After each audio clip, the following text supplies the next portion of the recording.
Hi. Hello. Yo. Welcome to New the Scene with Nick, Lance, and Amber.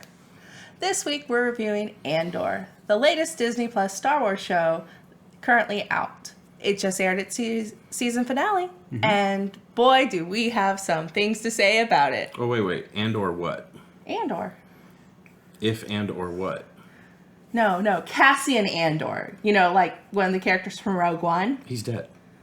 But this is before that happened. This is his prequel story. Yes. You remember that prequel story? We need to tell a prequel story about that prequel story. Yes. Okay, so we're doing a show about a dead guy. Yes. Although really it's a prequel that's also a sequel that's kind of a midquel. Because you've got like the original trilogy, the prequel trilogy. You put Rogue One as kind of a prequel, midquel. And then you're putting this one even more mid, so we're just going to take all that space and just jam it until we've got everything, like every second of this timeline mapped out. And if you watch it while you're sick during the day, it's also Dayquil. And if you watch it at night, got some NyQuil. Yeah. All right, so I pulled up the wrong thing. I had Herbie the Love Bug ready, so... Why would you have Herbie the Love Oh my Bug? gosh. Because I thought that's what we were reviewing this week. I didn't even watch Herbie. I've never watched Herbie. Oh, but you don't even know who Herbie is. He's a talking beetle. He Yeah. doesn't talk, he just beeps. Oh, but okay. Neither here nor there. I'm kidding. All right. So anyways, Wasn't kidding. this is the point of the segment where we're going to give our ratings. And we're going to rate it from the scale of 0 to 10 in case you've never been here before. 0 being the absolute worst, 10 shite. being the best, and letting us use 5 as an actual middle number. Yes, there's 11 numbers so that one of them could be the true middle. Otherwise, you have to start putting points. But you already knew this, Amber. Yes, I do know this. But in case you noble new viewer are here and actually wanting to watch, this is an explanation just for you. Yeah, and we're going to, give scores and then probably go right into spoilers. Yeah, but we're going to avoid spoilers until after the scores. So you can hang around for our scores, and if for some reason you're one of those people who have not watched this and you want to watch it but get our ratings first, we're going to give them to you first before we discuss the spoilers of why we chose those scores. If by now you're tired of Star Wars and want to hear what people think before you watch it.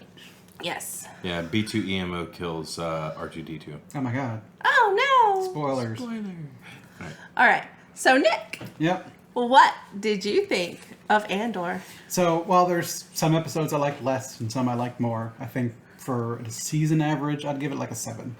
Because it's all right, and I think some of the interesting stuff is interesting enough, and then some of the boring stuff.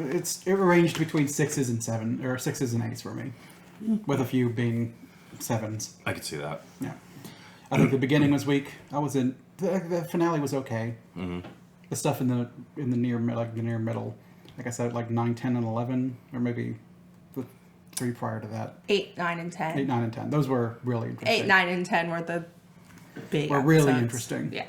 The 3 prior to that were all right. The first 3 were kind of boring, and the last one was okay. All right, we'll get into that. Yeah.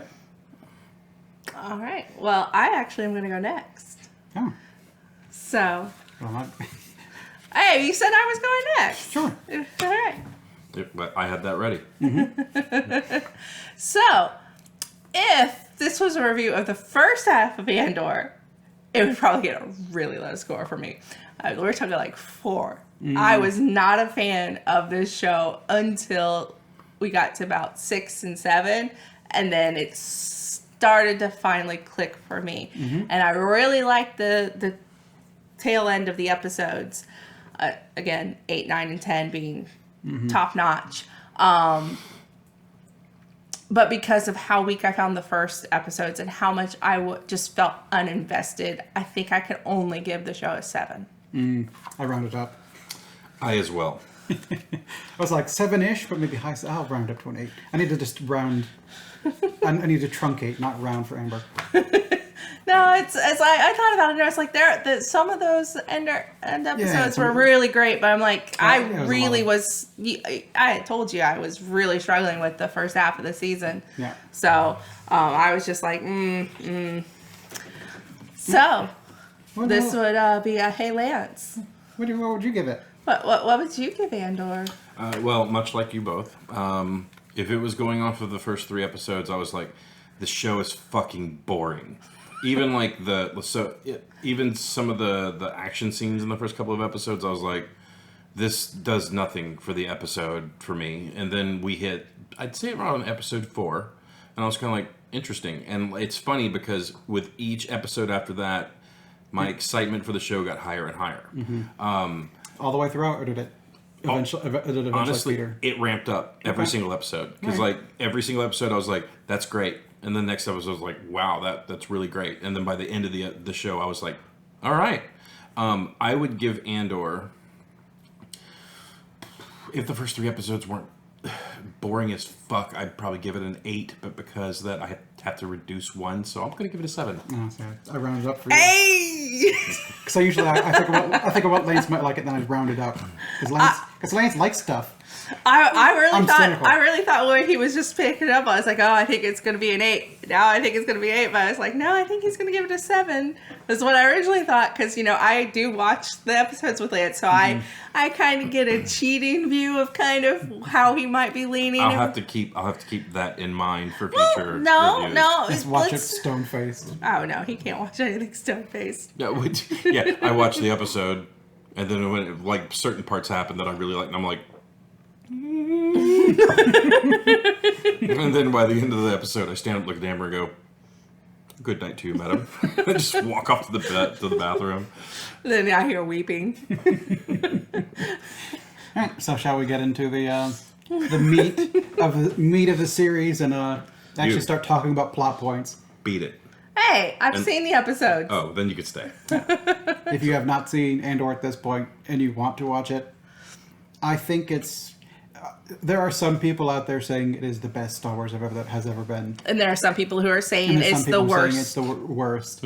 It's somewhere in between. Yeah. And as you can see, we were all pretty much right about a 7.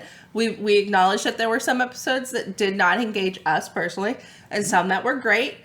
Some we felt a little let down towards the end. Some thought it was great towards the end. If you liked Rogue One, you will probably like Andor. I think that's a good analogy for you. I think so too. Because Andor as a character is interesting throughout. It's just that a lot of times you cut away from Andor, or you're doing weird stuff, and I'm just whatever. Yeah. Well, the most impressive thing about Andor is it actually made me like Saw Gerrera some. In Rogue One, I was just like, you are doing nothing for this storyline, and your character is fucking boring. And then in this show, I was kind of like, I understand. Off if you're doing spoilers. Well, I mean, I don't know if that's necessarily... That's a Rogue One spoiler more, Yeah. but... No, I mean, you mentioning Saw Gerrera means he's in the show, which could be a teensy spoiler. Sorry, Amber. But it's ruined. We warned the spoilers. It's ruined. We warned the spoilers were coming. The spoilers are here. So spoilers. All right. So Saw Gerrera's in it. Saw Gerrera is in it, and he is better. Yes, he is, and it was so great to see that Forrest Whitaker could be a good character in this Star Wars film, because Saw Gerrera and Rogue One really was just like to the point that he's like, let's save these people, and Luthien's like, yeah, it's okay. So let the Empire think they've won. So I will say I absolutely hated the intro on Ferrix and Cassian's backstory on his whatever planet. I feel like I do need to go back and rewatch Rogue One and then rewatch this series and then see if maybe, now that I have an appreciation of where the series was going, if maybe I'll have a better appreciation of those first few episodes. But I need a little bit of a break first from Cassian. Not that Cassian was not fantastic in this. Whenever they were on their home planet, I was just like, where are the subtitles? I mean, I'd kind of like to know what's going on. And apparently that just wasn't necessary. Yeah.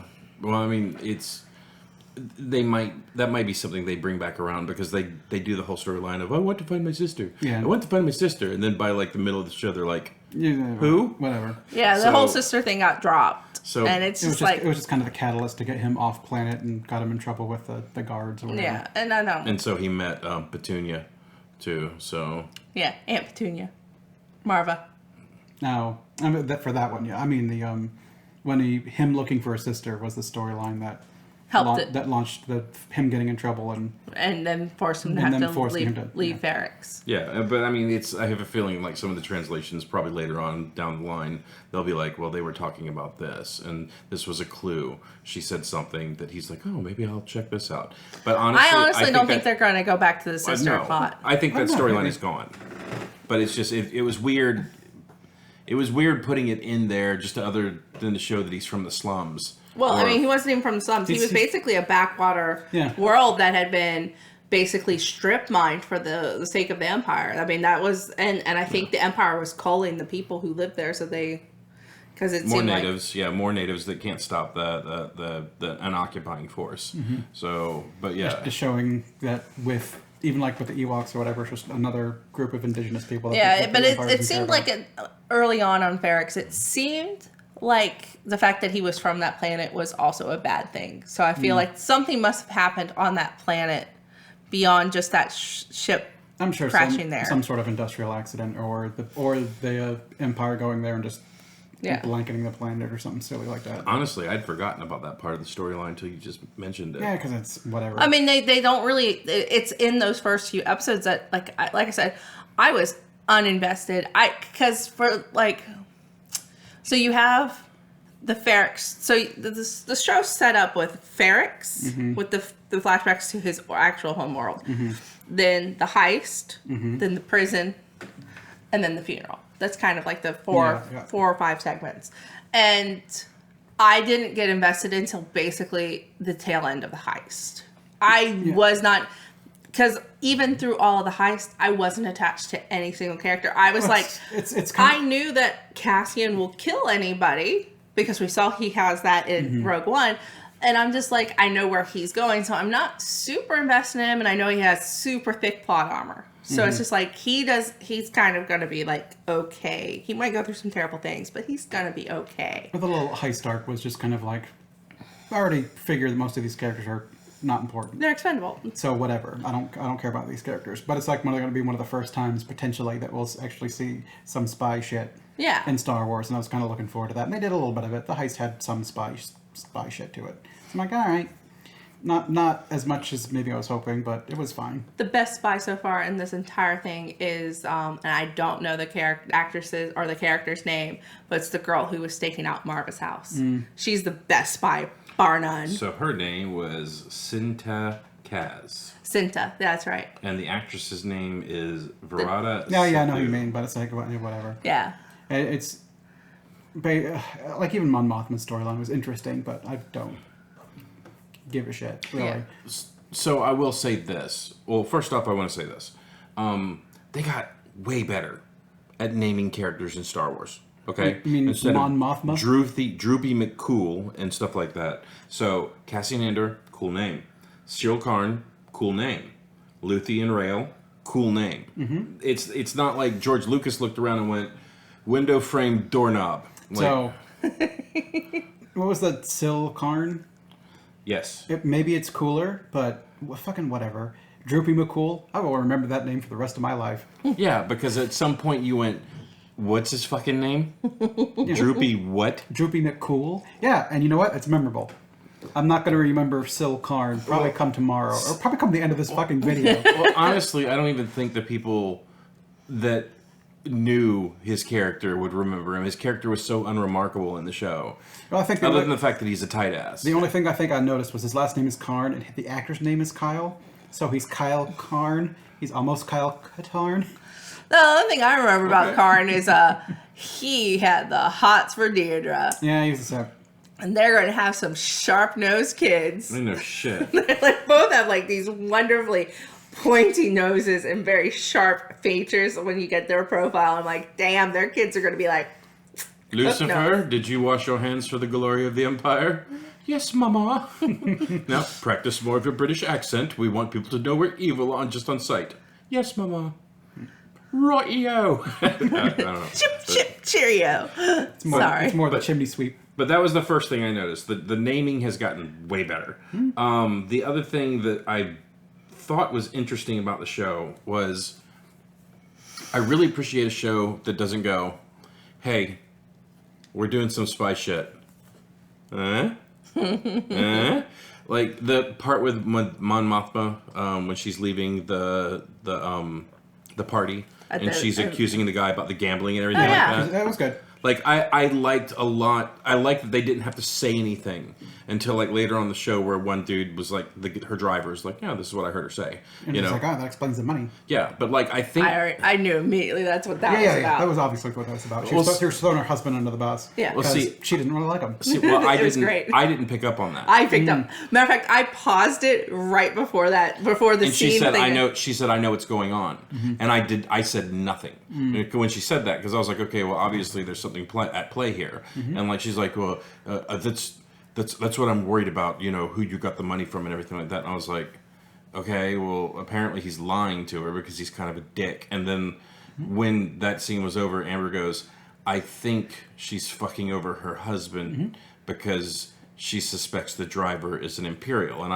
I went, okay, that makes sense. And then as soon as she got that out of her mouth, the very next scene was, I think, bitch, I think the money that we saw on the account, it was the exact thing that happened. She was using that as an explanation for the whole. So when they saw the problem, they would go, "Oh well, her and her husband are squabbling over finances because he's stealing for gambling again." That's what we knew. The driver was dirty. The first episode, she met up with Luthien, and they walk in, and Luthien's just like, "Oh, look at these artifacts I'm selling. I'm thinking of buying something for the husband."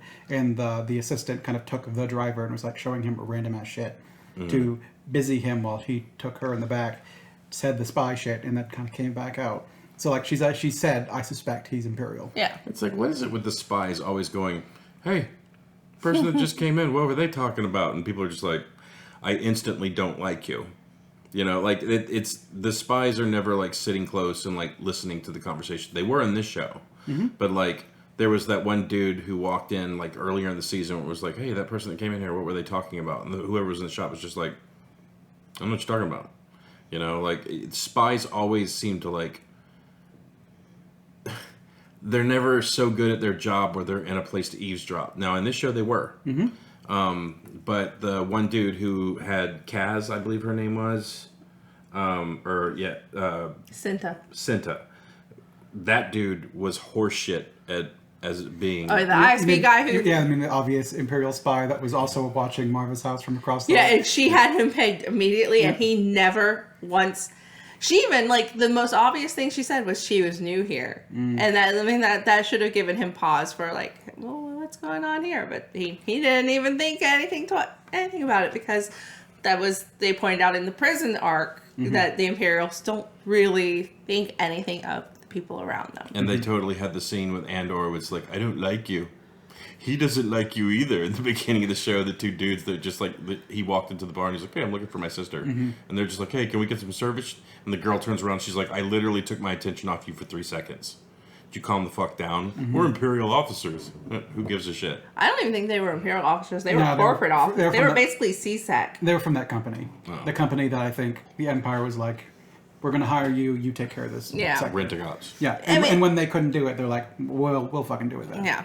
I mean, I think they might have named the corporation, but I just viewed it as CSEC. Yeah, since CSEC is normally what they call them, a lot of that kind of stuff in like extended. Shadowrun and stuff. CSEC is what they call in Citadel Security in Mass Effect. Yeah. Oh. But also Circa in like the Old Republic was kind of that like distant planet that's up to or distant company that's up to no good. That was my favorite store in the Citadel. Circa? Sure. That wasn't a store in the Citadel. It's every store in that section of the Citadel is my favorite store in the Citadel. Stay tuned for a Mass Effect review. You know what my favorite store in the Citadel is? The one that will give me a discount for me writing a phony review, I'm a shell. I just like how I just want it at the pet store so I can buy more goldfish when they die. Because I refuse to sleep with my secretary. You hear me? If you do, she said she would feed your fish for you then. I'm not that kind of shepherd. Okay, I don't understand how you ever let your fish die since every other scene when you went back to the ship is you're like, I'll put on this jacket now. Look at me. I'm wearing a jacket. Let me hit a button to feed the fucking fish. Okay, this is true. I do immediately after every mission go back up and hit the feed fish She'll button. go in, she'll like put on the new clothes. She's like, oh, I look good in this. Lance, what do you think about this color combination? I was like, I don't give a shit. And then I actually do not play Pretty Dress Up as much as Mass Effect as I do in other games. And then when she walks, very much. and then when she walks by her aquarium on the way out, she's just like, "Fuck you, fish." No, I always Games are about pretty dress up. Because when I was playing World of Warcraft, and it'd be like, Pretty Dress Up. check out this piece that's a lot better than the one you have. It's ugly as fuck though. I don't want it. Like my guild would have to give me shit and be like, wear it. I'm like, fuck. So I still remember your elf wearing the stupid fucking football helmet. I'm like, why do you have that? Because it was a football helmet. It was awful. I hated it. What, Battlestar? Well, his clothing, like before you got like the Shadowcraft set or whatever, where it just looked like the closet exploded. You were walking by the closet and it went, and this kind of exploded on you. Like, I'm wearing this now. I went for best protection. I did not give a shit how it looked. And I cared about. I would take less stats to look better. See, That was before. I always took transmogs. I always was best in slot for what I needed, but playing as a healer, I was always playing with stats, so I was kind of all over. Sometimes I went for I was doing a crazy thing before it became known where I was actually seeking out plus healing gear and when other people weren't, and I was looking for spirit gear and other healers weren't, so I actually could get better heals than some of the other priests in my guild. Were you expecting Warcraft talk? Yeah. I bet not. But going back to Mass Effect, I was like I remember being on fandom boards, and I was always like, people were like, I won't use a collector rifle in Mass Effect 2 because like it doesn't look pretty. I'm like, it is the best heavy weapon in that game. You're a fucking idiot if you're not using it. Right. And I said it here right now. Right now, Amber just liked this video. Mass Effect 2, is that the one that shot the laser? Yeah, it's the laser, and it immediately strips through like armor. Oh, and it was fun. It looked stupid, but it was fun. I know people who refused to use it because it was ugly. It was ugly. It's just like, you're a Marine. I don't think your Marine should really care that their gun doesn't look so pretty. Efficiency over looks. Come on, let's be Marines. Well, no, some of the really good stuff, like the rifle, the sniper rifle you would get on the collector ship. The Black Widow? The Black Widow. Oh, yeah. Ended up looking dope. And also being the best sniper rifle. I've not played a sniper in Mass Effect 2. I normally play Vanguards. I really like them. I like the infiltrators. Everyone in the game, I will not use this rifle because it looks ugly. And everyone in the fucking player versus player servers, lol. Actually, collector rifle was never in any of the multiplayers. Oh, well, but after what you just said about it, doesn't surprise me. It was great. You had to like get heavy weapon ammo to recharge it, obviously, but it would... So I want to ask you guys this real quick before Sorry, we go. Mass Effect 10, it's really hard. I almost wore my SR2 hat, too. It's funny. Holy shit, am I the one that reeled us back in? That's weird. Well, I was about to. So, Nick. Yes. Amber, what do you think the IMDb score is for this show? For the series? IMDb for the series? I'm going to do like 8.9. I'm going to give it a 7.3. Okay, 8.4. So it was pretty damn good. All right. So that was pretty damn good. Now, what do you think was the highest rated episode of this season? I don't know the name of it, but I'm going to guess it's the prison breakout episode. I'm going to go with the finale, just because. So I think it's episode 10 is what I'm saying. And I'm going to guess episode 12. Okay, that's really funny. So you both picked the two highest rated episodes of the season. Are they tied? No, you didn't tie. Okay. So Amber, you picked episode 10 that got 9.5. Okay. And that was the highest rated episode of the season. It's not a surprise. It was the best episode. Episode 12 got a 9.3. It was also a very strong episode because of the eulogy. I think episode 10 is the best, but I had a feeling that most people would That feel like the ending is like, really, look at that. That eulogy They're fighting was the Empire. I'm like, okay. Well, so I think the eulogy was what I think was the best part about that. So I episode. think what people really like about this series is they're saying, wow, it does stuff that Star Wars has never done before. Mm-hmm. And that's true to a point. Yeah. It also has themes that Star Wars has absolutely done before. Yeah. It's more of like fascist state shit, and we've done this before. Mm. And it's like, look, the Empire's oppressing people. I'm like, yeah, I know the Empire's oppressing people. Oh, don't you wish someone would rise? I'm like, I know the rebellion rises. One day this will be defeated. Yeah, we fucking know it gets defeated. Tell new fucking stories. Yeah. The prison story was at least a new story. Yeah. And it had some interesting shit in it about like a corporation owns this place, but it's run by the fucking Empire or whatever. And it's run basically by slave labor. It's slave labor to build their tyranny machine. Mm. And it's interesting. Yeah. Especially when you stop to think about the fact that Andor was building the very thing that Then gotta destroys kill him them, at the yeah. end of the movie. It's interesting. Yeah. But it's more of the same, and that was different. well, I mean, I guess I can appreciate on the fact of. I really thought it was interesting how they did the narrative of he got caught for being white on a Thursday and then put in jail. It was more being not white on a Thursday. Yeah. And then he gets stuck in this place, and everyone in that place is like, they're watching their countdown and like, oh man, I'm so close to leaving, and then they do that turn where it's like, you're not going any fucking where. Yeah, you're going to a different section of the prison. Yeah, we'll put you on a different floor.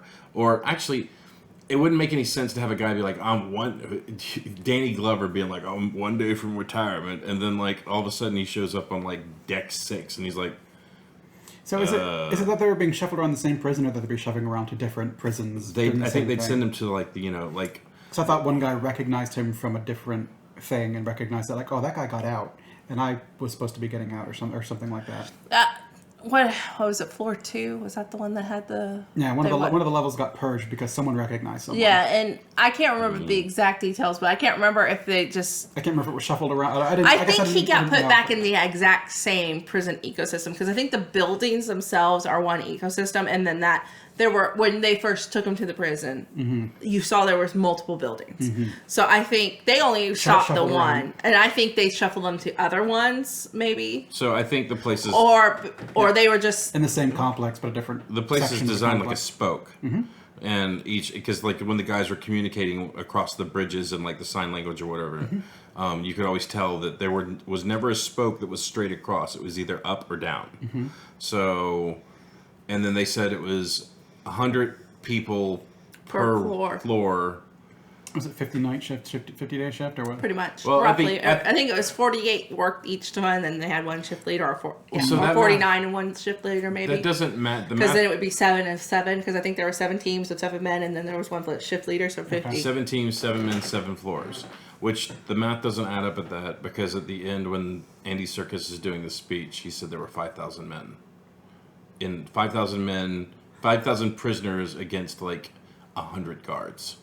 Or something But that could like have that. been like absolutely every unit or something like that. And it looked multiple tiered, and you only live on like the one level or something. Well, Andor reasons at one point where he says, we never get out of here. All they do is they take you from this place and then they put you in another place. Yeah. And that had to have been a gigantic fuck up if they were like, okay, you're leaving this floor and then going somewhere else. And it's like, you left and then came back. What did you do? Yeah, well, You know? so my impression is that they're moving around the same facility, but I'm like, that seems silly. So I was wondering if they meant they went to maybe just like they took them off plan to a different facility, but still just another facility. So, and I'm like, that makes more sense. Like, that seems like a way you would fuck it up less. But I don't know that that's what the implication was. I think the implication was they were just shifting them to like, you're in spoke this one, now you're going to spoke that one. Yeah, but I mean, you're in the same place, and you'd literally be like, yesterday was my last day, and then they stuck me back in this one and like reset the counter. Yeah, because you obviously tell someone like, I was just over there. Yeah, but like I would think that they would take you out of one place and then like stick you in a fucking mine somewhere, like put mining crystals or something like that. I think there's something that's going on behind the scenes, in part maybe due to the heist, the Aldani heist, but also I think just because they were starting to fall behind production, that they maybe felt they had to start doing. Because remember, in it like in every iteration of Death Star in at least the original trilogy, they're always behind schedule. Yes. So nothing's going on time. So maybe they were just like, they're getting desperate. They need to keep these men working. They weren't pulling in enough people. They weren't trumping up enough bad charges to get the slave labor. So they're just like, start recycling. And because they felt that the fear of the floor was going to be enough to keep them in check. And it was, for the most part. God, what he did with that floor was so I brilliant. think the reason they kept like working, like making them work faster, because they were always behind schedule, is I think it was like Lord Vader just thought of a wicked burn to do some princess he's going to catch in a couple of movies, so we really need to get that dish going, and it's like, okay, work faster. I mean, it's Operation Stardust, I think, is what what I think the Death Star was called. Like when I was looking at Twitter, I think some people mentioned that in Rogue One they were talking about delays, and that was like a reference to a book or some shit. Yeah. Where Galen or so, is that his name? Like disappeared for some time. Like, we're delayed, and that was information in a book or something. Well, So, whatever. well, that was during the sequels, where I think a lot of that information, like Laura Dern's character, like if you read the books, Laura Dern's character was someone important. Mm-hmm. Well, that was in the sequel trilogy, but we're talking about stuff that was for Rogue Yes, One. but I'm just saying that when Disney was going through a whole thing where it's like, you Like, want to know the whole story, buy read the the book. comic book, read the book. No, You want to watch this movie and enjoy it? Do your homework. Yeah. never, No. never, not no. Well, it's like I remember back in the day whenever I was watching the original movies and people were like, "Did you ever read like Heir to the Empire?" And I was like, "No." Did you ever read like Tales of the Bounty Hunter? No. Did you I'd ever like read you to like? read that one at least? Well, yeah, no, that was a good book. But like, I didn't feel like I needed to read No. the extended universe to understand what was happening in the primary. You movies. should never have to read X source material to understand the movies. Yeah, that should just be bonus material. Like, man, you really like Luke. Want to see him go on this fun adventure? Yeah. And you shouldn't base information. So, but I mean, Which I think one of the failings of Mandalorian Season 2 is that it's like, man, if you've done your Star Wars homework, look at all these characters we're pulling in. You're like, I miss Clone Wars. So, like, well, you're going to enjoy Ahsoka less. Yeah. And you're going to be like, who the fuck is Bo-Katan? And all this sort of stuff. You didn't do your Star Wars homework, even though it is all still television/film. You know, I Jerry Seinfeld out of like that whenever we went and saw the movie, and when there was like Sky Guy, Well, that was the Snips. first. That was the first 3 episodes of the Clone Wars. Ah. The show went on, and it got better. yeah, we still have it on the books to watch. Don't worry. Well, it's a Up and down, right? it's up and down. And- Sometimes you can be like, man, this show's great. It's just awful. you know we James has told us about that. we went to go start watching it, and we were getting really kind of hardcore pressed to try to watch it in chronological order so that you could make sense. But then you were having to go from like season 3 to season 2 to season 7, and I'm like, That's a hassle. I don't have it in me. Just Oh, I yeah. want to hit play and just go. Not only that, but I don't like computer animation. Like, I didn't like how blocky fucking Anakin's face looked. They shape it out a little bit better. They kind of find their style and get in a groove. I mean, I think Rebels was yeah, computer animation, and it got better. But it was lazy. Fucking loath wolves and loath cats and loath I bet you raccoons. liked Rebels, so shut up. But still. I do kind of like when we were on Ferrex and Andor and they showed the dog things. They look like little Rancor guys. I'm like, yeah, those things are cool.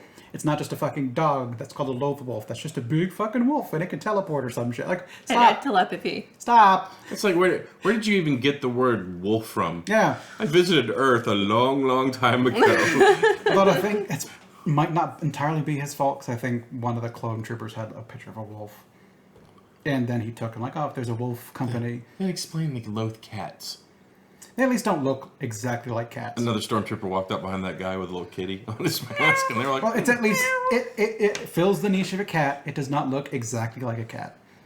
That looks exactly like a fucking wolf, and they just called it wolf. But loaf, or loaf. Loath wolf. loath. I want to see a loaf wolf. And then they even put So the it's loath, it's a wolf with a spider butt. and they even put loath cat. Oh, that sounds awful. That does sound awful. Well, they put a loath cat in The Mandalorian. Like, Yep. and but I mean, literally, when I saw it, I went, "So what is that? A fucking Khajiit wolf or Khajiit cat or It's a what? wolf cat. Whatever fucking planet they're on." Khajiit has ways to sell. You find, yes, Because she has many wares. but Sorry, you said it. It had to be done. so yeah, let's just go through the tops here. So Diego Luna is Cassian Andor. He was great. Yeah. You had Kyle Soller as Cyril Karn. Yeah, whatever. I mean, he's good. I just, his character was whatever. Yeah. So Stellan Skarsgård, he was Luthen Rael. I think he was my favorite. Yeah, they totally did not use him properly in the MCU with as good of an actor as he is. His character became like such a joke. Yeah, which is unfortunate. Genevieve O'Reilly. I think with the last Thor movie, They started to fix it, but he's getting fixed, but still. Well, his speech when the dude showed up, the spy showed Yeah, up, the and he was ISP 's like, "What like- have you sacrificed?" Yes. Like that whole speech was fucking gold. You have Genevieve O'Reilly as Mon Mothma. I liked her. Denise Gouge, G-O-U-G-H. Denise Go as Deidre Marrow. I like Another Deidre, cool but fucking I both liked what they were doing in the ISB, and I wish they would have shown more. I really was. That was the part of the show I was really looking forward to the most. That was interesting. That they could have. But it's like at the same time, it's like the last episode. It's like took so much away from the ISB. And it's like the ISB is supposed to be the smart sector, And they were like some of the shit they were doing with like, well, I mean, this thing has happened. What do we do now? Take the pilot out and beat the shit out of him, and then it's like this happened, and it's like okay, the rebels will think this, and they'll most likely do this. But then it was so spy heavy, where the rebels were like, they did this. We think it's this. So we're going to say this to make them think that we're buying their bullshit. So it's like both sides seem to be kind of aware of what the other side was kind of doing. I think with the last episode, to your point, is that they got tunnel vision. Yeah, they were so like, arrogant. We're like, what's going on this planet? Like, we're just going to put some people down. Andor's going to come by to the funeral. We're going to catch him. Yeah. Like, we're just take them alive. We know we're going to get them. Just take them alive. So I think they just got super arrogant, super tunnel vision. Which, I mean, is everything sense going for around the Empire, but at Yeah. the same time, it was a little frustrating. So they did everything in their power to basically shape it so they would catch him. Because they had all the troops there that they needed. There was like Had death troops there too. They asked for 100. We gave them 30. So it's like, okay, how is he going to hide within 30 people in the funeral? We have everybody positioned along the route. He's going to show his face somewhere. And then the band comes out and they're like, hey, I called every motherfucker I knew with a harmonica. Well, I mean, it was the people of Ferrix, the daughters of Ferrix, and the people of Ferrix basically saying, you don't get to dictate our funeral rites to us. They were basically saying, you don't get to come in here and dictate to us what we can and cannot do to celebrate the passing of one of our sacred members. And then and so because they went early, they had disregarded the amount of people that they were allowed to have. They were like, we're doing this our way, you come and stop us. And then yes, Aunt Petunia's speech. Yeah. And then Deidre took a rock to the face, which was kind of funny. Yeah. But she lost that arrogance real quick when people were curb stomping. And apparently that was like we were watching Screen Crush, and apparently that was the look of love between her and Karn at that point when they're in the close thing after he held her at gunpoint to get her out of there. I think that's the look of, oh my god, I'm alive. Yeah. I was like, it's like I don't think did I think out of desperation she might kiss him. Maybe a little, but maybe, but that's. But it was the relief, like, oh god, this guy's not a murderer. He's not here to murder me. Although he is stalking her pretty hardcore, he may in fact murder her. In today's world, in our actual world, that guy is who you need to be afraid of, Deidre. Yeah. Let's be real here. He's not waving the Imperial flag. He's waving the red flag. Look at me. I'm gonna murder you if you don't date me. It's funny because you said what you said about her taking the rock to the face, and then she got like real rattled. I think it was Mike Tyson says everyone's got a plan until they get punched in the face. Yeah. Pretty much. But she was like, so real smart. But your smarts doesn't matter when people are like throwing things and beating you on the ground, and you can't reach your my superior firepower. It's like, I'm gonna eat this for superior firepower. Yeah. I did love that they used Marva's brick to do the first strike of the rebellion there. She's like, even in death, I am hitting the Empire. Yeah, she was great. I didn't like that actress in Fiona Shaw? Yeah. Yeah. I do know who Marva was. Which It was is funny Fiona because Shaw. she's not top billing, which is really kind of Well, she actually was not in the show all that much. She had little bits here and there, but... Yeah, but I mean, I thought she would at least be on, like, the top billing of it. But I hated her character. You weren't supposed to like Aunt Petunia. Yeah, she was fine. I don't know. She was whatever. Yeah. But, like, I'm still scrolling through, and I still haven't hit her. And, like, she's way down the list, unless she's one of those people who's like... maybe you missed her. Anyways. But yeah, I loved her. Like, Forrest Whitaker, he's way the fuck Well, down. he's in 2 episodes. Yeah, he was in parts of two Fiona two Shaw episodes. should be about probably around 7 or 8 on the list because she's in most of the episodes. So she'd probably be in one of the most amount of episodes, more so than say Brasso. Brasso's only in like Which one's Brasso? the big guy who was carrying her brick, Okay. who left with who was taking care of B2MO. Yeah, like in this one, I didn't learn very many people's names. Okay, I must have missed her because I went all the way down to the bottom of the list and I still hadn't come across her. I imagine she's nearest the top. Okay. Like within the first 12. Aunt Petunia. What's her name again? Fiona Shaw. And Marva is the character, right? There she is. Yeah. So 1, 2, 3, 4, 5, 6, 7, 8, 9, 12, 13, 14, 26 other people. Yeah, but again, she wasn't in every episode, and there were some characters that were in more. Mm-hmm. Okay, so you're saying that Perrin Firtha had more time? Like, who the fuck was that guy? I don't even recognize him. I don't know. Kind of looks like maybe the driver. No, maybe. Yeah, okay. How about Corv? He was one of the ISB The dude's agents. fucking mom. The dude's badgery mom got higher billing than she did. That's annoying. Well, that's higher billing on IMDb. That's Yeah, not necessarily that's higher billing and credits. Okay, that's a great point. And I think don't they order it by number of episodes too, or something? Order of episodes, and then number of episodes, and then it might even be in alphabetical order after that. Okay, no, you're right. It is. I never noticed that before. Yeah, it's number of episodes. And then sometimes they'll do it by billing. Yeah, because like Andy Serkis is way the fuck down here. Yeah, he's but been But he's only in three but episodes. like, talking about cooler names. His fucking name, Kino Loy. That's a fucking awesome name. He's playing Kino. Again, Beep, beep. again, ask me after this thing. I might not remember his name, but Droopy McCool, Sny Snoodle. Name 2 other people in the band. Max Rebo. Shut up! I didn't ask you. Max Rebo's bands. I knew Sny Snoodle, Droopy McCool. I don't know if I remember everyone's name. I think those 3 were the ones that was there. What was the name of the girl, the lead singer? Sny Snoodle, wasn't it? Mm-hmm. Is it Cy Snoodle? Mm-hmm. Droopy McCool. Droopy McCool's the guy that was like the Or Kissy Wissy, as I called her as a little kid. Mm-hmm. Because she had the big Kissy Wissy lips. What was the name of Jabba's pet? God, it's I know something Crumb. Salacious Salacious Crumb. Crumb. That's right. I do that one. I knew it was, I knew part of it. I knew part of it. Yeah. Okay, Amber. What was the name of any of the Gamorrean guards? They don't give names. Marine Guard number 1 and Gamorrean Guard number 2. There it is. And they're from the Gamorrean. All right, Lance. What race died to bring you the plans of the Death Star? Fuck you. And I'm saying it into the camera because I know you're watching this, so you can hear me and see me staring at you through the screen. Lance, what's the answer? It's Bothans. That's incorrect. That's the second Death Star. She didn't specify. Many humans died to bring the plans to the Death Star.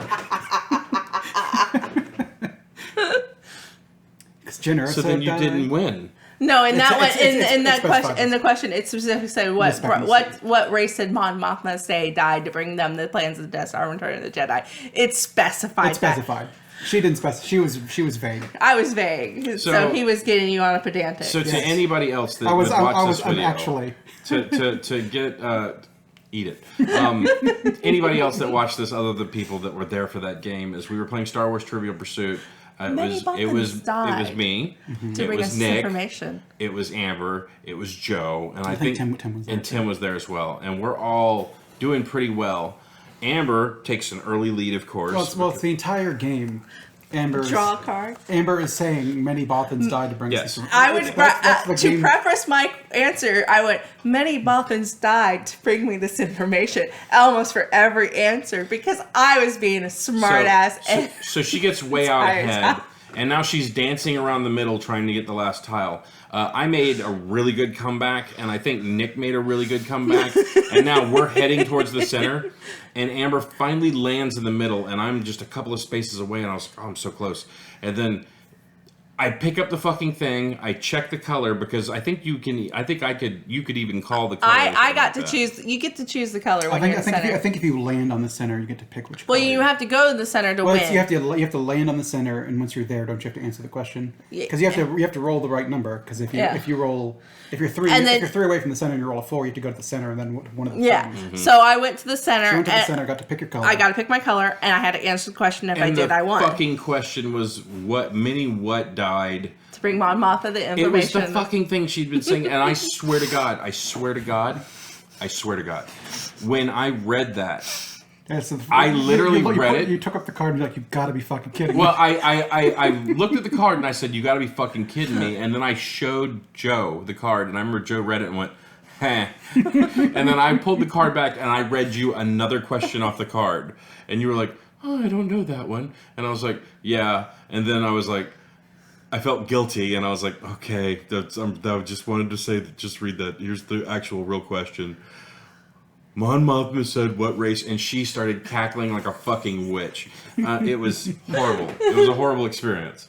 And then after we put the game away, Amber goes, "Well, I guess no one's ever going to play me in that one again." And I was like, "No." We have not played since then. I want it to be on the record. Yeah. This happened before we were married, before we bought this house, before we got our dog, before we had our child. Talking 15 years plus. But So now you need to get D&D Trivial Pursuit so we can play it once, and then you'll never play me again. No, well, I mean, that's. I thought it was apropos whenever James posted that, and he was like, "Don't want to play Nick in this." And I was like, "You're right." Especially since in the game, the GM's like, "You walk up a trail. It's dark night.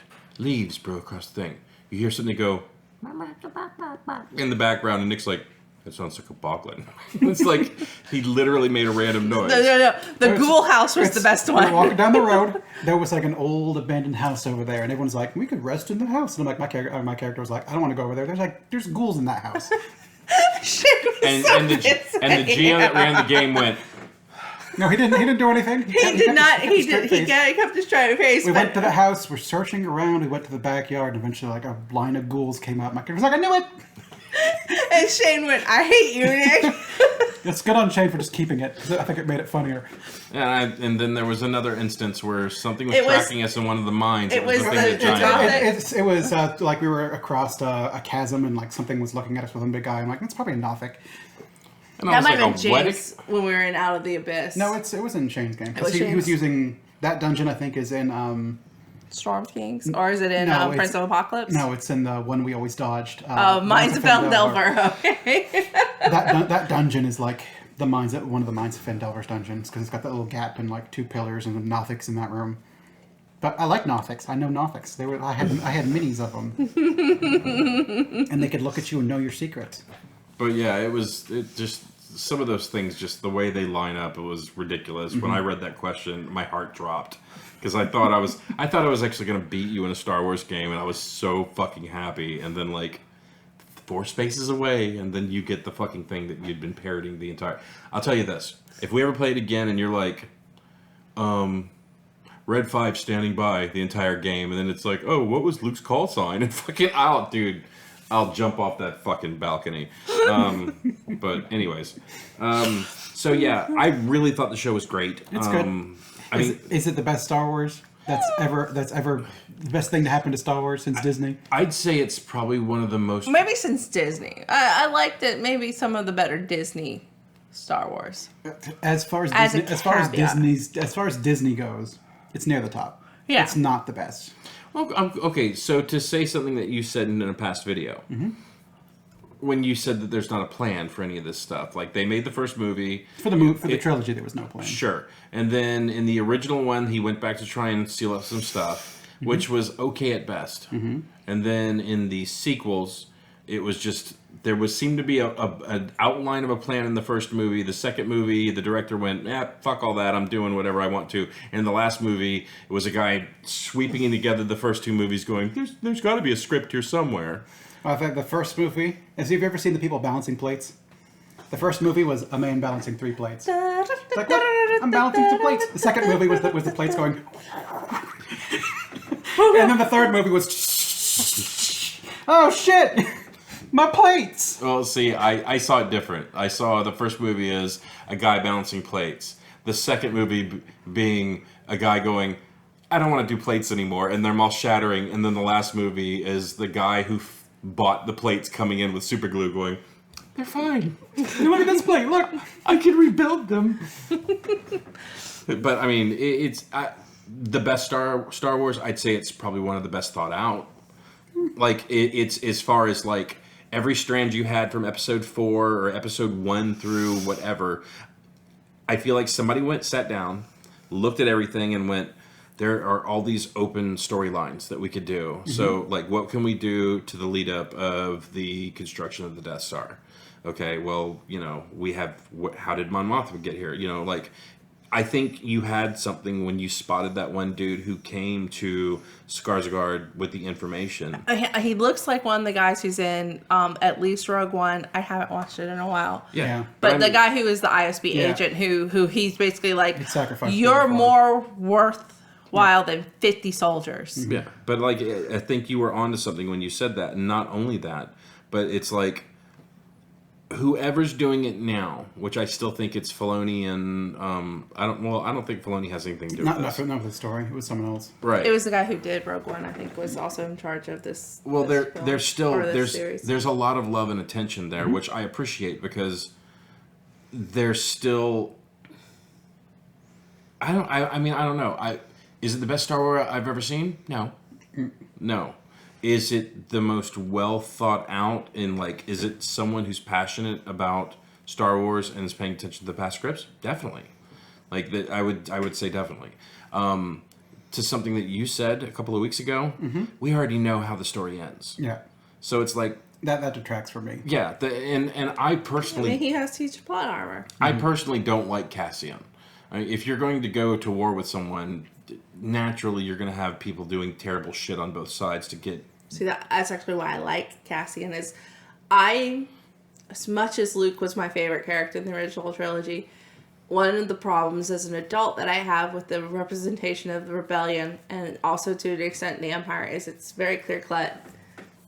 Black, Yeah. white, Yeah. good, bad. And then you have someone like Cassian who's showing that the rebellion had to get their hands dirty. It's showing us in this series that Mon Mothma had to get her hands dirty. She had to get her hands dirty in different ways, which includes apparently selling her daughter off basically to a mafia boss to secure. Yeah. I mean, which is at least their custom or whatever. But, so it's Kids fine seem with nice. Yeah, But kid wanted to get married too, from what it seems. yeah, her daughter's into the old was tradition, under so the- it wasn't really. So I think that was what softened her to the fact that her daughter's into it. So is it really going to be so terrible if I concede to this to help cover my tracks and continue the goal? I liked seeing the gray of the rebellion. I like seeing that people are needing to make the sacrifices, and I think what I also liked was I got to see the ISB agent who was like clearly unhappy with where the Empire was. Because I don't feel like they so much had dirt over him. I feel like he was a dissident voice within the ISB to an extent. The one that was kind of opposite Deidre. The red-haired guy who was Luthien's Oh, okay. agent. Yeah. I feel like he's a dissident. He's the part of the Empire that's like, we're doing things wrong, and he's trying to do something good within it. He's the Germans in World War II. He's doing what to who? Oh, I thought we were just doing this for the glory of the fucking country. We're winning it how? Like it was the people who believe in the fucking things, but the way you go about it. Yeah, I feel like he was one of those. He's one of those dissident voices of seeing. He's starting to see the reflection of things that they did, and he's waking up, and he was trying to affect change by giving information. I didn't get the feeling he was being blackmailed to do it. I felt like he was doing it, but then Yeah, it was job. becoming. He believed in it. It was becoming dangerous. He's like, I gotta. My wife. And that said was it. realistic Yeah. too. So I like that. I liked they're showing some of this and but then you get to see the ruthlessness from Luthien of no, we have to have you. Yeah, your position's more important than these people. And so to me it's like I like seeing that gray, almost the dark side of the rebellion, and because you can't fight that level of war without having bad too. If you want to say that the men like I can't remember his name off the top of my head. I think it was like Lonnie. Little kid that got squished. No, Lonnie was the agent, ISB agent that Luthien was talking to.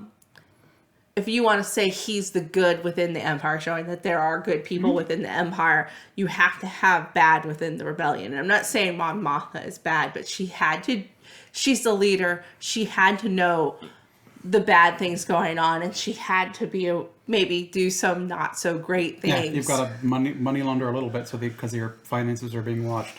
No, especially to the occupying force that just basically took hold of the fucking Senate and went, yeah, I'm in control. But the other thing... Even in this few Senate scenes there are, you can see where, like, the Senate just doesn't give a shit anymore. Yeah, she's like, yeah, I've got this plan to, actually, like, make this place great again. And, like, everyone's just like, nope. And, like, turning off their fucking and, like, things. leaving. Yeah. But, like, it's funny because when you said about it's not so black and white, it's shades of gray, think about the representation of the first movies. I'm Luke Skywalker. I'm the reluctant hero who's being forced to fight the Empire. And my name is Palpatine. It's good to meet you.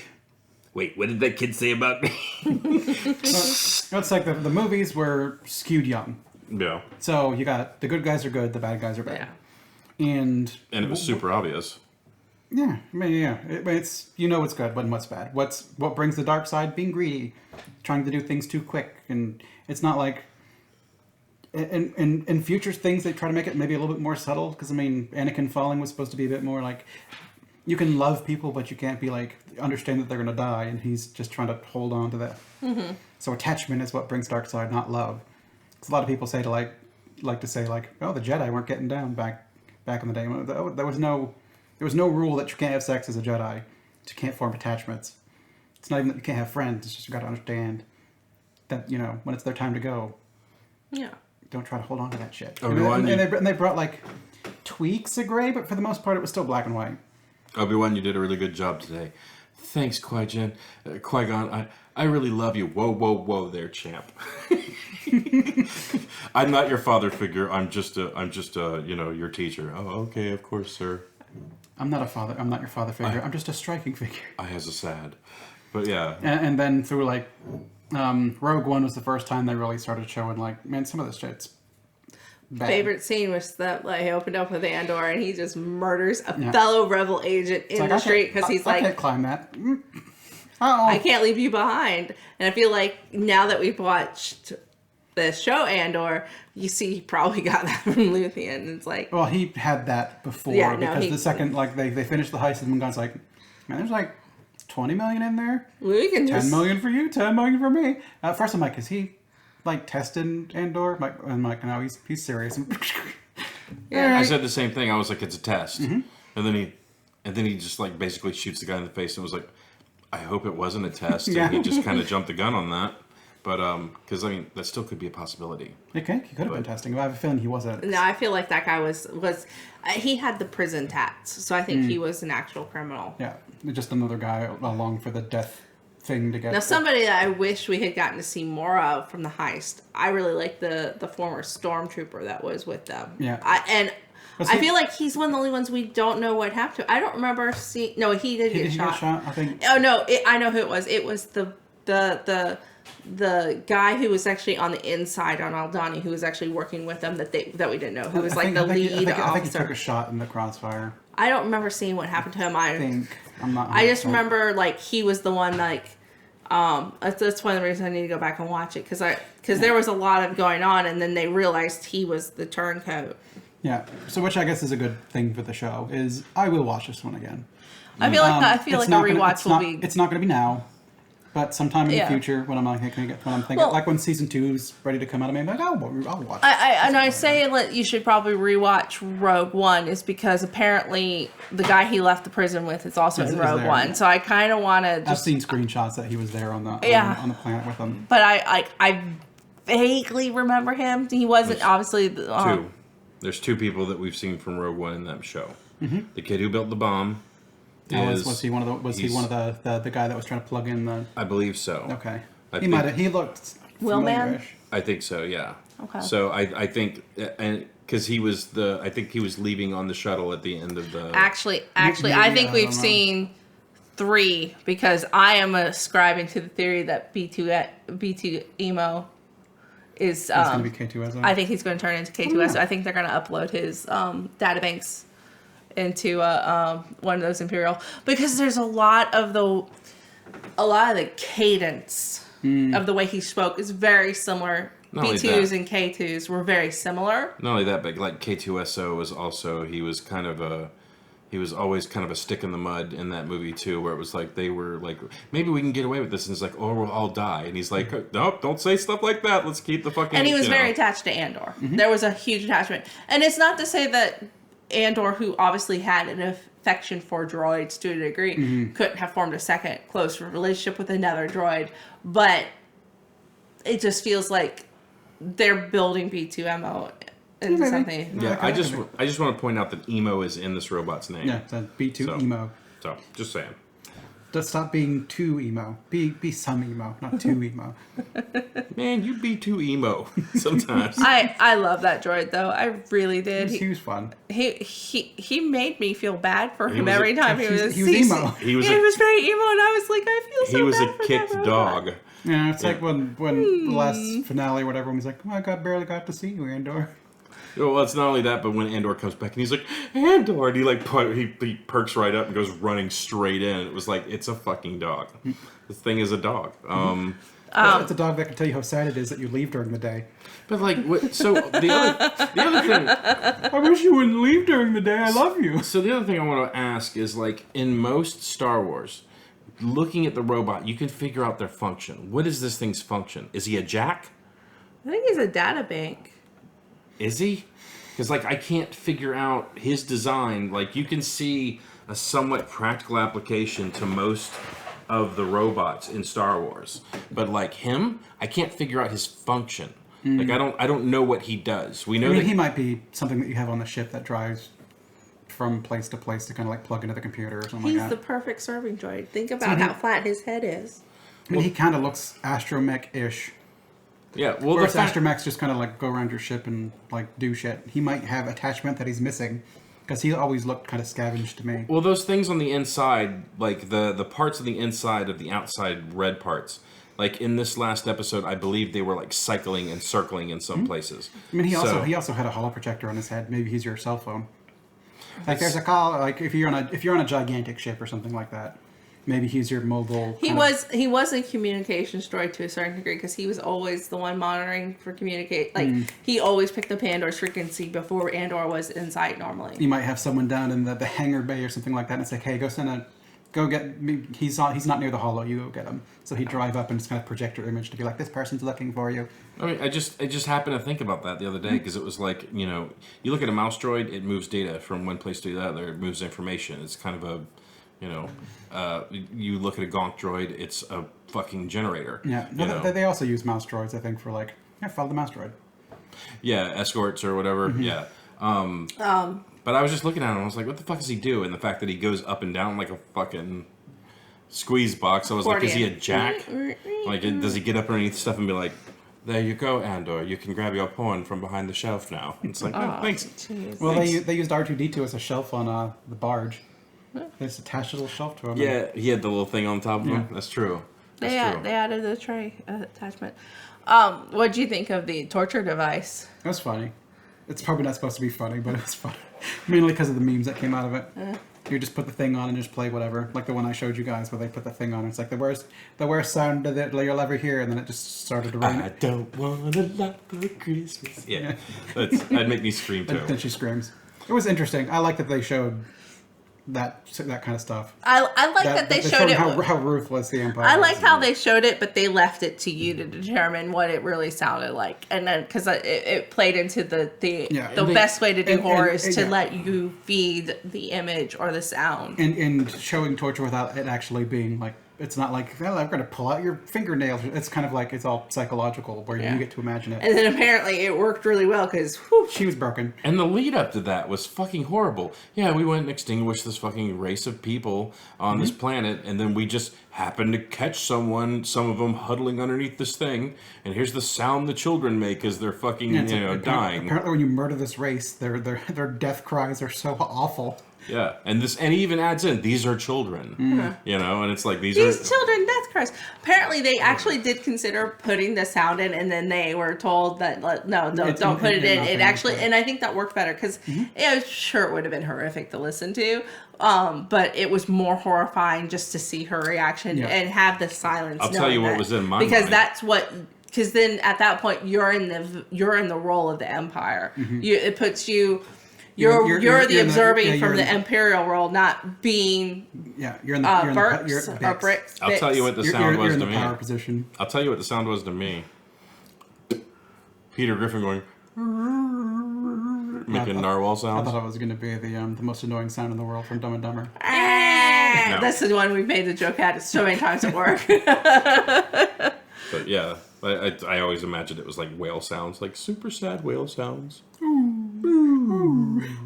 So, is there anything else we want to add about Andor, or is that us talking enough about it, you think? I mean, I think we've gushed enough on the stuff that we liked about the show, and I think we've hit the finer points of what we thought was like pretty fucking dope. Guys, I hate to tell you this, but I can't swim. Yeah, that was some bullshit. Stay here then. Okay, so that's the last thing I want to talk about, and then we can No, so if he tells me I can't swim, and that guy just got me out of that shit, I'd be like, yeah, let's go. And I'd force him off and then jump in after him. Yeah, I would. I'm shocked. Well, I mean, they did get pushed. Andor did get pushed out, so I think he would have tried to. He probably would have, but like the guy could not jump. Like his fear was not going to let him jump, so you force him out and then follow behind him and then make sure he gets to shore. So here's my thought. Your bold I prediction? don't think we've seen the last of Kino Loy. I hope not. Because I feel we know stormtroopers went to that prison. Mm-hmm. We know they went in, and I actually think that they would have taken prisoners to find out what happened, how it happened. He's going to end up in the hands of the ISB, and they're going to torture him for certain. But then I think if they because they still don't know that they haven't shown that the ISB knows yet that they had Andor. And I think that's an important thing that they're going to find out that he was in their hands. He was in a prison just for months at least, if not a year. I think he was in there for a couple of years. And if he's there for that, they had him for that long, then why didn't, then they're going to be like, find out who he was close to. They're going to find out it was Kino Loy, and they're going to use that to their advantage. Yeah, I mean, that's the reasonable theory I have. We already knew that, like, because we have no body yet. They took the base. 5,000 men were jumping out of that place to go swimming off into the land. It's reasonable to think that 25% of them don't know how to swim, if not higher than that. So there's a fuck ton of people. Or like you jump in the water and then immediately this guy lands on. Yeah. Or one dude gets tired and just grabs you and holds on to you while you're underwater. So, like... Don't let go, Jack. Right? My door. Let go, Jack. My door. Beat it. But yeah, it's reasonable to think that, like, maybe 1,000 guys stayed back. And then they're going to send in backup. And then when they do, how many people can they put on one of those shuttles? And how easy would it be to overtake them? I feel like we're going to see Andy Serkis again. You do not put someone that was that fucking likable into that show without reusing him. So fucking good. He was, honestly, he was my favorite part of the whole show. Yes. I didn't like him in the beginning whenever he was just on program, like when he was the guy that was barking. But as soon as his view of it got swayed, he commanded every fucking episode. So imagine you're at work, and it's been a long fucking day, and you're looking at that clock, and like an hour left, and then someone's in like, hey, look at me, I'm gonna do it. Like, dude, stop fucking around, get like on program, finish the work, so I can leave in an hour. It's like, because if you don't finish this in an hour, you're going to stay late or something like that. It's like, just do it. Like, I don't want to get in trouble and add time added to my time. Just finish your shit so I can leave. So he's kind of very, just stay in line, I don't want to hear it. I'm almost out of here. Yeah. And then it's not until someone says, no, you're not. You're not going anywhere. It's forced overtime. You're going to have to work at least another 6 hours. I'm burning this place to the fucking ground. Fuck these people. I'm fucking leaving. Yeah. If I can't leave on time, I'm leaving fucking now. Sorry, I know that we're running right up against the wall, but like I had to talk about Andy Serkis. No, I brought it up because I really felt like we needed to single him out because it was fantastic. Yeah. Also, far out theory. Somehow Palpatine was in prison. That's all I'm saying. Somehow Palpatine was. Somehow Palpatine is survived. Yeah. Somehow, because Andy Serkis is also Snoke, so that means Snoke was in prison, but Snoke was a clone of Palpatine, so therefore Palpatine was in prison. Maybe Andy Serkis falls, and then someone lands on his head and busts open his head. And then Palpatine comes and goes, I can use him, and tries to clone him to learn information, and they're like, he keeps coming out wrong. It's genius. It is genius. It's genius. We're gonna make more of him. Jam this Force baby in him. Emperor Palpatine, I hate to tell you this, but we lost one of our major bases that was putting together these couplers for the solar disc. Good. He's so evil. It's so bad. Anyways, but I think, yeah. Did you like that end shot? It was good. That interesting. Oh, that That's was good. such a gorgeous shot of the Death Star. Because they were making those things. I'm like, are those like things for legs that attach to something? Like, what the hell are they I making? thought they had to go to the Death Star, and I couldn't figure out what. So I was just like, I feel like they're going somewhere to the Death Star. Yeah, they make their plates bend slightly. And he thought I thought they were probe droids. Thought they were parts of the probe droids. And I thought that was Yeah, really like They were black. The little underneath. Yeah, skinny the whatever. thing that the legs hang from. I thought they were They like were just pieces for making probe so droids. many of them. I was just like, I feel like this has to be the Death Star because this would be the main thing that they would be focused on building at the time. But I'm I have no idea what this would go to. But I mean, at this it could have been point, Star Destroyer shit too, because they had a It bunch could of Star be. Destroyers, but they usually make this on Corellia. I mean, you would think they would be making most of those at shipyards and shipping companies. They wouldn't, Well, that's why the Death Star was a unique design, and they wouldn't want anybody to know what they were making. So I'm sure there was a lot of stuff they were making off the grid in prisons, apparently. a lot of the stuff for ships. I mean, this was an urban regeneration program, folks. Yeah. In this episode, or in this season, in this show, we learned that the Empire's bad. Just like in Star Wars, when we learned the Empire's bad. And the prequel trilogy, when we learned that Empires are bad. Rogue One, Empire's bad. Empire's bad. But Saw Gerrera is also fucking crazy. So Andor's breaking new ground. The Empire's pretty bad, guys. Best Star Wars in ages. A story none like it ever told. It's good. I mean, It's not fucking groundbreaking. There There need is to groundbreaking stuff in it, and they need to focus more on that, I think. They need to get away from the Skywalker trilogy, as they're calling it. Yeah. Either before or after. I don't care which. Yes. Or I mean, I'm fine with them filling the gap, but maybe in between Return of the Jedi and the crappy sequel trilogy, so long as they're not like, we're focusing on the Skywalker trilogy. Because, I mean, Ahsoka is going to follow up. Yeah. But it's not. But it's new stuff. It's not focusing on that. They're talking about Thrawn. It's continuing end shit. Like, if we were to follow what Luke was doing, like, after Revenge, or after Return of the Jedi. As long as they don't bring in the First Order, I'll be happy. If they bring in the First Order, I'm probably going to throw something at my TV. Fuck the First Order. The reason I really liked Knights of the Old Republic back in the day, it was new, is because it was in Star Wars, but I knew none of those characters, so anything could have happened. But anytime you put Andor in a story, you put Ahsoka in a story, they're fine. There was one point in time I thought, like, oh, maybe they're going to kill Ahsoka, but he couldn't fucking kill Ahsoka, so she keeps going back. And I really like Ahsoka, but it would have been poignant and beautiful if Darth Vader murdered her. But he didn't. She got pulled through a time vortex or some shit. And keep her alive. I need her. And they broke their cardinal rule doing it. Time travel. Yeah.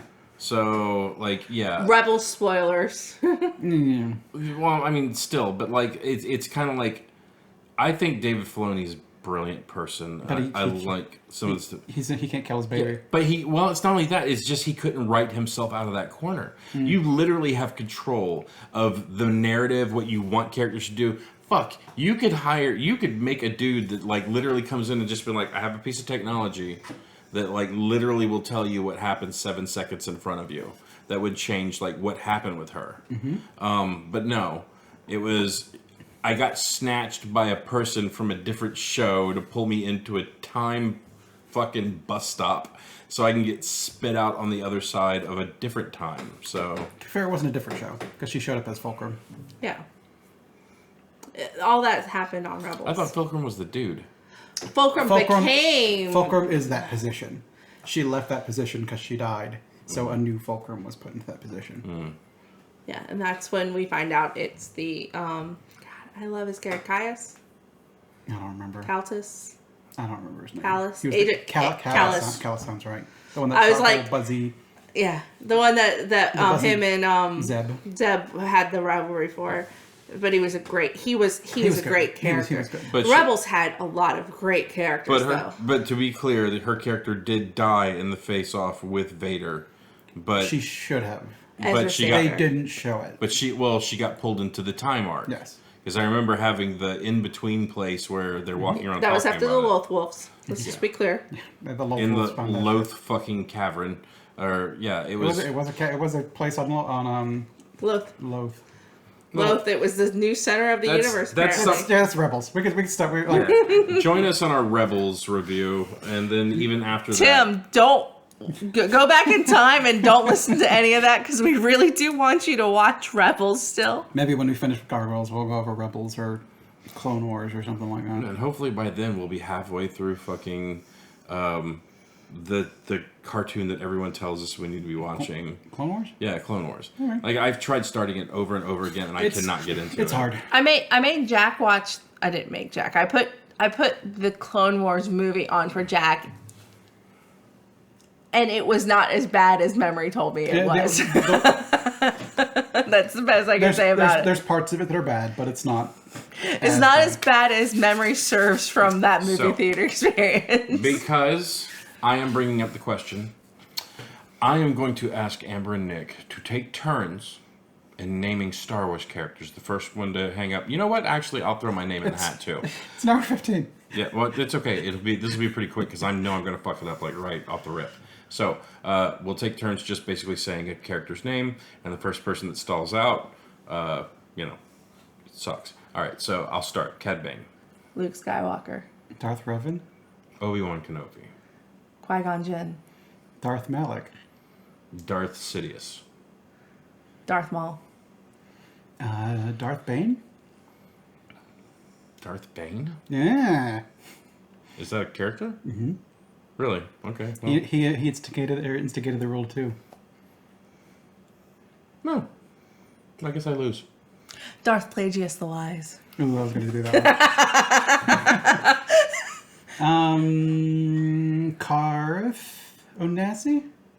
Oh, wow. You went old school video games on that one. I mean, you're going to go Karth, I'll go Bastila. Sean, to be specific. I know what you meant. Satil Shan. Theron. Oh, yeah. Another Sean. Sean. Let's keep it in the family. So I'm trying to think of old. Like, we could name like Mon Mothma or whatever, but that's boring. Or Dodona. General Dodona? Dodona. Admiral Dodona. Or Admiral Dodona. Episode 4, right? I think Dodona was at least in 6, but... I think she was in... she might have been in 5. I don't know if she was in 4. She was definitely in 6. Okay. Well, you guys are way better at Star Wars than me. Admiral Akbar. All right, yeah. You want to get into the elevator? No, I'll take the next one. Are you sure? There's plenty of room. No, that's okay. I'll take the next one. I mean, there's space right here. No, I don't want to get on the elevator. You don't want to come out smelling like a fucking fish sandwich. That's hurtful, man.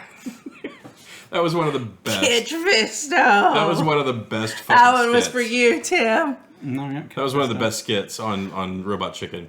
Yeah. My lord. Stormtrooper. Stormtrooper. My lord. Stormtrooper. Stormtrooper. What's that? I fucking loved it. It was great. Anyways, all right. Yeah, no. Let's stick a fork in this bantha. Next, I mean, we're just going to do like HK-47 and... HK-55. It was going to get thin. It was something I should have been like, let's name ships. But then again, I would have been like, Aluminum Falcon, and I would have been out. Star Destroyer, Super Star Destroyer. T-16. X-Wing. A-Wing. B-Wing. Advanced tie. Y-Wing. It's pick a number and say wing. Q-Wing. X-Wing, Y-Wing, Is A-Wing. A-Wing, B-Wing. B-Wing, Swing. Chicken Wing, S-Wing. S-Wing, Swing. Swing. Swing. Chicken to China, the Chinese chicken. That would have been hilarious if the S-Wing flew by and you see Wayne and Garth in front. That's the X-Wing would go by like... Oh. What was the name of the guy? And he was in the Force Awakens. Which guy? The pilot that was named after the Beastie Boys. Oh, his name was... there was a pilot that was named after the Beastie really? Boys. It was like, hello, it was something nasty. Yeah, I can't remember what his name was, but the alien is named after the Beastie Boys. Oh, okay. The one... Ello Nasty. Ello Asti. Yeah. And then there was New Porkins. Jet Porkins, and then this new guy was... What was I can't remember. What was the Celestine's name? Ooh. Oh, I forgot his remember. name. I don't remember his name. I don't remember his name, and I feel bad because I should know his name. Okay. Well, I mean, He was like one of the only... What I wanted of the new trilogy was to show that to bring back. Here's Akbar, and here's like this guy, the Celestin, and like here's like, oh, look at all these old rebel guys. And instead they're like, none of them. You get Leia, and Akbar died immediately. And then this new Admiral Holdo. Look at Holdo. Ooh, couldn't have been Akbar. Would have been fun. Like, so we could get over the it's a trap guy and just have him be. So the Solston was in episode 6. Right? And he was puppeted because he's not an actor in a suit. Okay. So which means he might not be the best movie of all of them. I mean, he wasn't in Return. He was in he wasn't in Empire. He was in Return. of the Jedi. He was with Lando. So I had it right the first time. Yeah, he was with Lando, and he was the one that helped blow up the second Death Star. I mean, I don't think he's going to be. I don't think it would be voice of, which the voice of is probably like Frank Oz or something like that. Yeah, because he was not an actor in a suit. That was Yoda. Keep going. So Prowse, Alec Guinness, Kenny Baker. No, I'm looking at Wedge, Admiral Akbar, Maydeen, Malcolm Wicket, So you're doing that. Boba, Ula, Slice Noodles, TiVo. Oh, hey, that was the person in the band we missed. Fat Dancer. I think. Oh, now we're into fucking Ewoks. Now we're doing just individual fucking. Well, that's because they Ewoks. had a bunch of midgets who actually were in them. Yeah. There's someone named after a Roomba, apparently. Ewok. Oh, God. They got every fucking... They had a lot of Ewoks. They had every short person under 3 foot in this movie. Good God. It's still going. Keep going. Hey, I knew that actor. Imperial Office. Jeezum, maybe? No, that was Bimmer Bib Fortuna. No, yeah, Bib Fortuna. Always makes me think of Fortuna. Dengar. Very riveting part of this video. Yeah, my eyes are starting to go crossed. Elephant Mon? Doesn't he have like N-U-N-B? Noomb? Something Noomb? Yeah, Noonian soon? No. Neon Noob? Neon Noob. Neon Noob. There we go. I got it before finding it, seeing it on the fucking thing. Y'all had to just get me there. Thank you. I was going through... I went to Wikipedia and hoping that would have like a famous Celestin thing, so I could just go right there. But they got a whole thing about it. I'm like, first I saw something like made me think Nub, Neon Noob. Neon Noob. Hey, I like mine. I couldn't remember anything in the name portion of it, but at least that came wandering back out of the fucking fog. Again, our most riveting segment ever. Staring at our phones, going, "What was his name?" Yeah, I'm sorry if I could several minutes of silence as you guys watch us look up things. If I could figure out how to put a little fucking banner at the bottom of it, I'll be like, you could stop at this time. Yeah, I think we said 20-ish minutes ago, and I'm like, but we could start wrapping this shit up. And people are like, what about Andy Serkis? let's play a game. All right, well That then, was him. The Yeah. game. Then let's go ahead. Let's go ahead and kill this then. All right. Let's put a stake in it. Would I recommend Wrong Andor? series. Would I recommend Andor to people I don't like? I'm kidding. It's good. I'd recommend it. Yes, that's fine. Would I recommend Andor? Yeah, but just remember, the Empire's not as bad as they tell you it is, kids. No, yeah, it is. It's a regeneration program for the urban areas. There were good people on both sides. Where's my tiki torch? All right, I think we're done with this. Bye, everybody. See ya.